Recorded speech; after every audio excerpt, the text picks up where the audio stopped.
Ishlagani safarga ketgan qaysi do'stimizni xonadonidan xabar oldik? Ota-onasidan, oilasidan. 4 ta o'g'li bo'lsa ham bordingmi? Bu yerdan telefon qilishni bilyapmiz. Kelgandan keyin oshqa ber deyishni bilamiz. Navbating kelgan oshqa ber.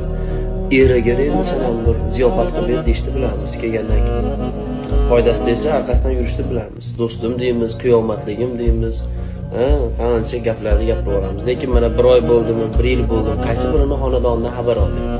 Birortasini uyga to'toni ko'tarib bordingmi? Yo borib otasiga, onasiga bizga bitta xizmat bormi? Ayting, do'stimiz ishlagani safarga ketgan mayli. Biz endi shu yerda bo'lib turaylik, bitta xizmat bo'lsa ayting deyapmizmi? 100 tadan bitta eshitilib qolmas bu narsa bo'lmayapti. Biz dunyoda o'zida qochib boryapmizmi bir-birimizdan? Nima degani? Faqat internetdanmi qadrdonchilik, internetdanmi do'stlik, istoriyalardan faqat foyda kelib tursam, xudo uchun qilmaymizmi tam tanasam? Bu bo'lmaydi.